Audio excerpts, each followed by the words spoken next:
Week 1 of the college football season has officially concluded for the G5 teams, and with the results that we were given Saturday, we already have some sort of idea of which teams are going to be in the fight for that playoff spot. From close fights with FCS teams to teams trying to take down the national powerhouses, while the games involving Power 4 teams were given the spotlight, it gives us an idea of how conference play is going to go for each of the teams this season. Welcome to Groupies, a little video series where I recap all of the shenanigans that happened in the G5 world of college football because despite most of the games being pretty run-of-the-mill for what G5 has to go through in the early part of the season, there were some surprising results here. With the small sample size we have, and now that every G5 team has at least played once, we have an idea of what conferences are able to produce the teams that could contend for the top of the league. A total of 58 games were played this week, but obviously not all of them are going to get the same amount of coverage. Out of these, I'm going to go into detail on around 10 of these games and quickly fly through the other ones unless they have some sort of interesting talking point, so we can have an idea of what to look forward to in the upcoming weeks.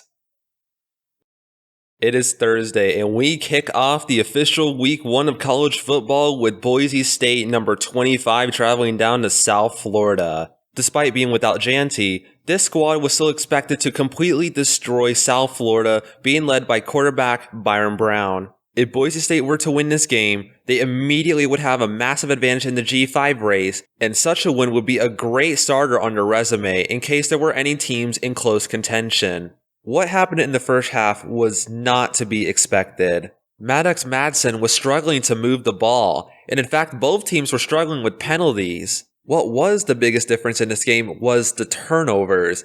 While South Florida mostly kept it clean and had 0 turnovers all game, Boise State would have 2 by the end of the first half. While none of these South Florida could convert, it only stiffened the Boise State offense that much more. While Boise State was the first to score with a pass to Chris Marshall, South Florida would be able to make it 10-7 by the end of the half. Then afterwards, they ran away with it. This was partially thanks to Junior Singleton and Tennessee transfer Nimrod, who in total would record over 180 yards and 1 touchdown. Fake! He's got him! What a call! Singleton! Bulls! Touchdown! And the Bulls are in business. Tempo. Brown. Has the corner. Touchdown. Tempo. Up the middle. Norton. Knockout. The defense was elite all night, with Schuler and Rucker together recording a total of 25 tackles, 12 of them being solo. As a team, they were able to deflect a total of 6 passes. This caused Madsen to throw nearly double the amount of attempts as Brown, yet only having a completion rate of 54%. To the surprise of everyone, a playoff team, and a team that was looking to get back into the playoffs, projected to be the best G5 team, the Groupies champion, had fallen to South Florida on the first night, becoming the first ranked team to lose to an unranked opponent. And for South Florida, they have now kicked off their campaign with a statement win. 30 minutes after kickoff, 2 more games went underway, one of them being Ohio versus Rutgers. The MAC champion behind Parker Navarro is hoping to open up for his team with a statement yet improbable win. For the most part, it looked like Rutgers had gotten the best of Ohio as it was expected in these games. But in the second half, the Bobcats began to claw back. With assistance from Chase Hendricks, who recorded over 100 yards, and 2 touchdowns from Jake Bruno, they were able to tie it up 31-all in the third. Unfortunately, Rutgers was a very resilient team, going 5-5 in fourth downs, and with an early field goal in the fourth, they would hold on to their lead. While not every game could be like Hawaii versus Stanford, there were some instances where G5 teams almost got the better of the Power 4. The other game that started at 6 ended up being Bowling Green versus Lafayette, and for the most part, these games are not worth looking into. As most of these programs ended up coming out the other side unscathed, I think it's time for a G5 vs FCS lightning round. Bowling Green easily took care of Lafayette, leading the entire game and finishing with a score of 26-7. Delaware, despite trailing most of the first half, would end up finishing off the Hornets, and in their first game as an FBS program would claim their first win too. Louisiana Monroe took care of St. Francis, shutting them out 29-0. UAB, in a very back and forth game, would overcome the Alabama State Hornets and finishing with a score of 52-42. To end off the night, San Diego State would shut out Stony Brook 42-0. I know I wanted to do these games in chronological order, but we might as well take care of these, right? You know what, sure, why not? Army does their absolute best to hold off Tarleton State, but with 3 crucial turnovers, the game goes into double overtime, the first overtime of the season. After missing the field goal, Tarleton State would make their own field goal and become the first FCS team to upset an FBS opponent. By Friday night, the 2 highest G5 ranked teams from last season had fallen. FIU easily takes care of Bethune-Cookman 42-9. Kent State snaps a 21-game losing streak with a very close win over Merrimack, their first win since September 2023. Navy utilizes everyone, defeating VMI 52-7. UConn thrashes their in-state opponent Central Connecticut 59-13. Air Force easily takes care of Bucknell from the east. Holy Cross gives NIU a massive scare thanks to Cal Swanson, but falls short 17-19. Liberty finally pulls away in the fourth to defeat Maine. Memphis takes care of Chattanooga 45-10. Same score applies for James Madison versus Webner State. In the evening, Arkansas State survives an early push from Southeast Missouri State. Middle Tennessee becomes the second team to lose to an FCS opponent, a blowout win by Austin, PA, their first since 1987. Alabama teams South Alabama and Troy survive early pushes by their opponents. Maverick McIver throws for 5 touchdowns and a 55-6 win for Western Kentucky. Louisiana Tech shuts down Southeastern Louisiana. North Texas does an even better shutout of their opponent. Tulsa controls their game, winning 35-7 over Abilene Christian. New Mexico State survives a push by Bryant. And Washington State just survives Idaho in a very weird game, finishing off with a field goal that leads them 13-10. Lightning round over. Back on a Thursday at 7 o'clock, Wyoming kicks off their season at Akron. It would end up being a low-scoring game. It would be a punting battle for the first 1.5 quarters, before Akron turned it on downs, and Wyoming was able to make a field goal out of it. After another scoreless quarter, we end up at the fourth. Akron had just punted the ball with 6 minutes to go, and in a game of defense, one of the teams finally had a breakthrough. Play fake, Caden Anderson, he's going to take a shot deep, got what he wanted. That throw is hauled in. Making that grab for Wyoming, Jackson Holman. 3rd and 5 for quarterback Caden Anderson. He's played effectively tonight. He threw that bubble screen. That is caught. Heading to the house. Touchdown. Chris Durr, Wyoming. Scott rushed for 132 yards that game, and Chris Durr would have nearly 200 receiving yards. This was the defining drive of the game, and with Akron having no way to respond, the game would end with a 10-0 victory for Wyoming. With that, the Cowboys became the first team on the road to win this season. East Carolina and Jacksonville State kicked off their respective road games at around the same time. While the game was fairly even, East Carolina fell down to a 17-0 deficit early, but began to claw their way back up. Down just 1 score and 10 yards away from NC State's end zone, East Carolina could ultimately not convert. It was the 3rd time they were stopped on downs this game, and NC State was able to run out the clock. Jacksonville State kept it closer with UCF, at one point even leading 10-3. However, 2 disastrous drives meant that UCF was able to take the lead, and even with the showing of Cam Cook, Gavin Winsat would throw his first interception, which would seal the game. Buffalo tried their best at Minnesota to make it work and were in a very back-and-forth game. Consecutive scoring drives by Minnesota early in the 4th just showed how much they actually controlled this game, and Buffalo would leave with a 13-point loss. For the last significant game of the night, Miami, Ohio would travel to Wisconsin, and by the end of the first half, the teams have scored a combined total of 3 points. While the Redhawks did intercept the ball early in the 3rd, Wisconsin was able to score on the next drive. And ultimately, Miami, Ohio's defense was not better than Wisconsin's defense, as they were held to 0-9 on 3rd downs. 2 late interceptions meant that the game was sealed, and Miami, Ohio would ultimately walk away in a 17-0 shutout loss. It's Friday evening, and Appalachian State and Charlotte are about to kick off their seasons in the Duke's Mayo Classic. Appalachian State are hoping to return to the highs of the early part of the decade, while Charlotte is hoping to kick off their season in a good fashion, getting their first season opener win against an FBS opponent since 2021. The game would start out slow, including an Appalachian State fumble before Charlotte became the first team on the board. However, Appalachian State quickly got into a rhythm, and by the end of the first half, it was 17-3. They would control the game from here on out, finishing 34-11. This is thanks to nearly 600 yards of offensive production, with A.J. Swan leading the way, producing 368 of those yards on 31 for 46 for 3 touchdowns. With having the game practically won in the third, the Mountaineers are off to a good start in their campaign. Kennesaw State had one of the more interesting matchups against Wake Forest. The home team got on the board first, but Kennesaw State responded right afterwards, and after that, there was not much scoring from there on out. And mainly for Kennesaw State, there were plenty of missed opportunities. The extra point is hooked. Williams, plenty of leg on this, but it is wide right, no good. Welcome back in. This was right before the break. See Brenton Williams there.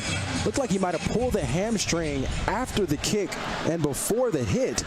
Wake Forest would go on to win the game 10-9, clearly winning the possession battle too, and Kennesaw State will just have to wait a little longer before they get their first Power 4 win in school history. As for Western Michigan versus Michigan State, they were clearly outmatched, and the Spartans would go on to control the game and win 23-6. The JUCO transfer Brady Jones had his first collegiate start, but only was able to record 97 yards on less than 50% completion. Skip to 9:30, and the 1-0 UNLV will be facing the 0-1 Sam Houston Bearcats at their temporary stadium, Shell Energy Stadium. UNLV was mad after last week, and they certainly took out their anger here. The game began as a shootout, where UNLV would lead 14-7. After that though, Sam Houston just wasn't able to score. Colandrea had a much better weekend this time, throwing for nearly 250 yards and 2 touchdowns to 1 interception. The defense, while improved, still gave up over 300 yards, but for the most part, had assumed control of this game. The Bearcats did try to come back in the fourth, but by the time, it was just too late. UNLV moves up to 2-0, while Sam Houston has yet to win a game and is in prime danger of not being able to contend for a playoff spot. Hunter Watson only threw for 101 yards on 50% completion, so if you could take anything away from these first 2 games, Sam Houston might be in trouble when it comes time for conference play. An hour after UNLV versus Sam Houston, Central Michigan would travel down to San Jose State to kick off the final game of the night. It was a bad start for San Jose State. Despite Central Michigan missing a field goal, they would start off with an interception, and then they would fumble the ball, leading to 2 scoring drives by the Chippewas. Finally, after another interception, San Jose State would find their way on the board. Fortunately for them also, Central Michigan would not be able to get anything going in the third quarter. Because of that missed field goal earlier, San Jose State would take the lead on the first drive of the second half. The fourth quarter was sheer insanity. Central Michigan had gone into their territory after a good pass, but now were stuck near the end zone. On a 4th and 1 at the San Jose State 1, quarterback Angel Flores was not able to punch it in. One of the reasons this game was close was that Central Michigan mostly relied on rushing for their offense. Meanwhile, Walker Egat threw for over 300 yards. What also kept it close was this was a game of missed opportunities, as you will see soon. When the Spartans got the ball back, a 10-yard penalty sent them back to 2nd and 18, which they will eventually have to punt away. Central Michigan would then spend the next 7 minutes driving down the field on short little runs and eventually end up back in San Jose State territory. Despite not being able to convert it into a touchdown, a field goal would be enough for them to take the lead. With 4 minutes left in the game, what happened next on San Jose State's next 2 drives is almost something unfathomable. To put the Spartans on top. The kick is up, it's low, a line drive, no good! Here we go. Dennis Lynch for the win, much better kick, doesn't have it! No good, and second Central Michigan hangs on. The Spartans had plenty of opportunities throughout the entire game to come out on top, but instead, Central Michigan, a 2-touchdown underdog, would come onto their home turf and barely escape, but with a big win. Saturday would kick off with Ball State, Florida Atlantic, Southern Miss, and Tulane all facing Power 4 opponents. 3 of these weren't ideal games, with 2 of them suffering blowout losses. At least for Southern Miss, Braylon Braxton was able to keep them in the game for the entire first half, producing over 250 yards of total offense. After the break, Mississippi State would score on their next 3 drives, including intercepting one of Southern Miss's own. In the end, Southern Miss had surrendered 465 yards to Mississippi State. For Tulane against Northwestern, they were the favorites, and they completely crushed the Wildcats. Northwestern quarterback Preston Stone recorded 0 touchdowns and 4 interceptions, 2 of these taken away by Javion White. As for BYU transfer Jake Retzlaff, he was a machine out there, recording over 260 yards of total offense, over 100 being on the ground.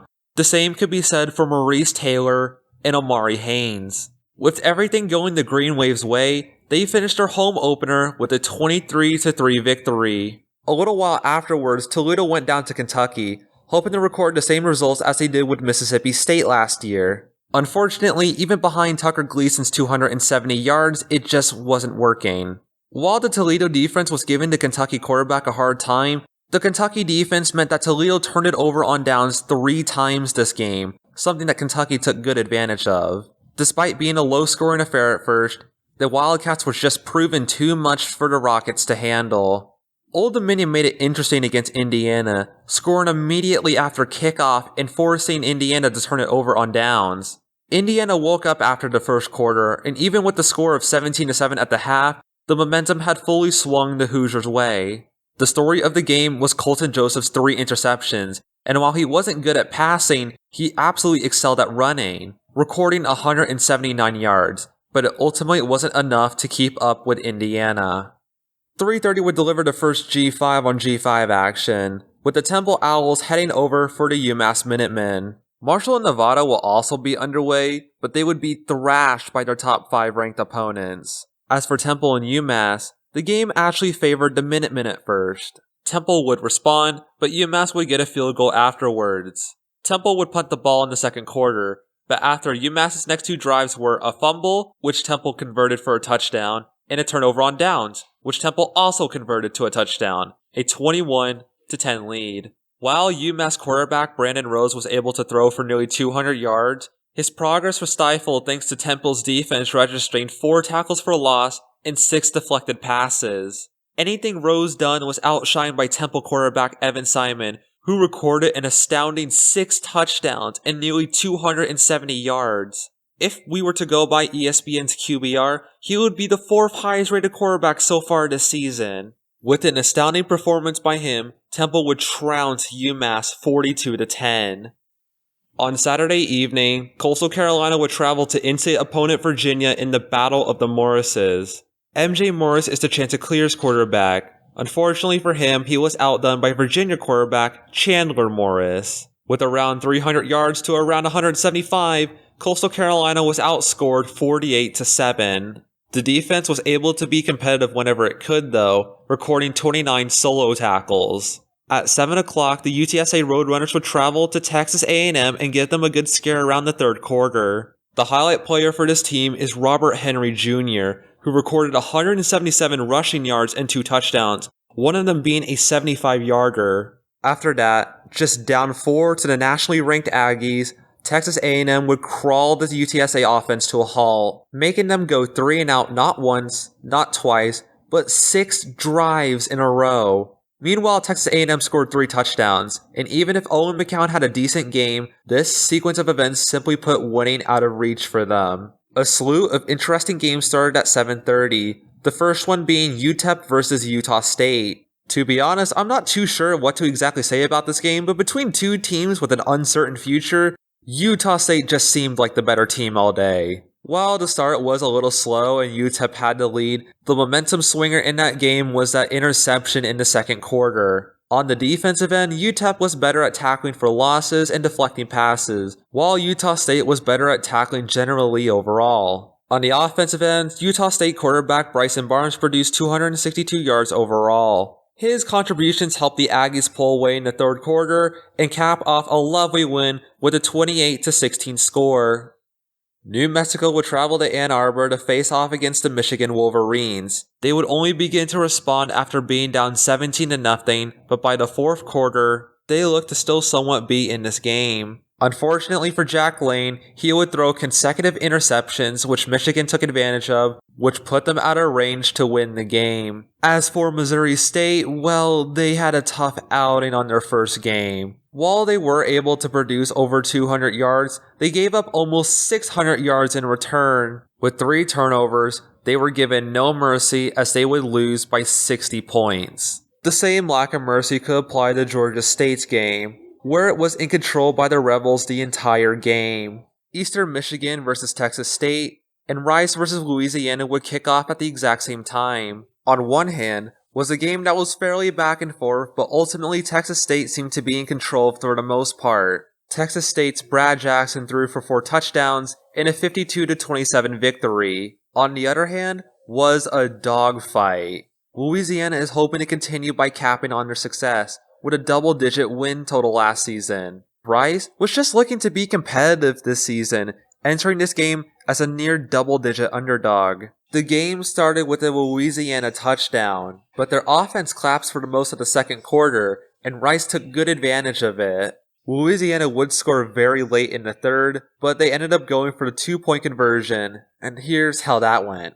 Cajuns were 0 for 3 last season, but they'll stack it heavy to the right side. Howard will run that way. He's going to throw it in the end zone, and 2-point conversion. There was some contact, but no flag.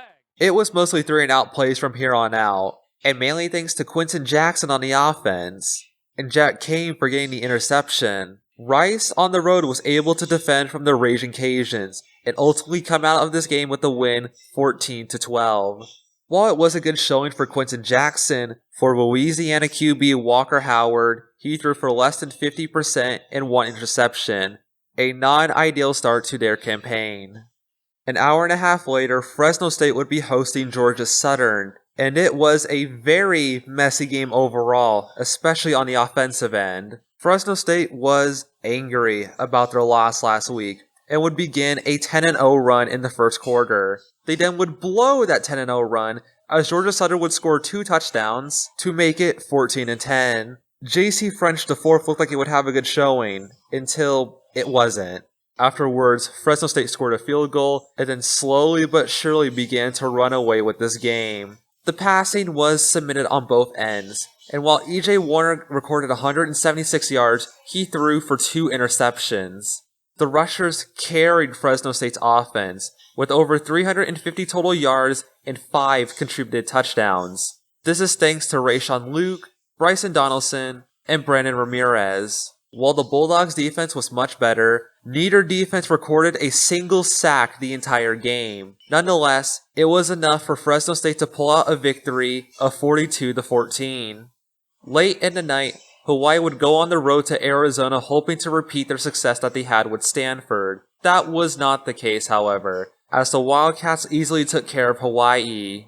The same could somewhat be said for California, who took care of Oregon State 34-15, but the same could not be said for Washington when they faced Colorado State. Colorado State was clearly always going to be a tough team, and they gave the Huskies a hard time in the first half. Whenever Washington scored, they could always respond right back.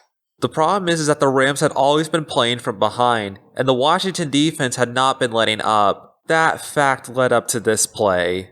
And now Braden Fowler Nicolosi throwing off his back foot and intercepted! Stepping in front of Tommy Maher was McAlistine. The Colorado State offense showed that they had potential to fight all day, but with that one play, it all came to a halt. They turned it over on downs on their last 2 drives, and Washington would win that game. They did keep it closer than a lot of people thought, and like most losses here, one game ultimately isn't enough to judge how well these teams are going to play. After all, These types of performances are expected from the G5 in the early season. That does not mean some teams maximize their opportunities more than others, however. And with plenty of non-conference teams left to play on the schedule, many more teams could arise to the occasion, and we'll be able to figure out who will be the best of the bunch. That is the end of the Week 1 review of Groupies. Thank you for watching, everybody. And with all the quick game reviews out of the way, let's just see how everything is shaken up. So far, besides Akron's postseason ban and the 2 new FBS teams, no team is eliminated from G5 contention so far, albeit some teams are cutting it close. So far, you can't really tell who will actually be the best since conference play hasn't started yet, but out of the American, South Florida looks really good for that spot if they keep the momentum up. Western Kentucky out of Conference USA is the only 2-0 team out of here and the only one to play a conference game and win, defeating Sam Houston. They, meanwhile, are the only 0-2 team in FBS and is looking to be in some trouble. Only 4 teams from the MAC are 1-0 right now, but only one of those, Central Michigan, played both an FBS team and won on the road, so they might as well be the best here. UNLV is the only Mountain West team to go 2-0, and also are one of 2 teams here to have a win on the road, the other being Wyoming. As they both played FCS teams, Washington State and UConn are 1-0, and so far, the West Division of the Sun Belt looks to be the best one. But you do have Appalachian State and James Madison in the East, which might be a sign that these will be the 2 teams that could control the East this season. Overall, there's just not enough plot points to point out any trends, but some of the teams that are most likely to win out are the ones that won this week. That doesn't mean all of them won though. So as more games appear during next week, we'll only have a much more solid idea of who are actually going to be the teams to look out for this season. Thank you all for watching, and I will see you all next week.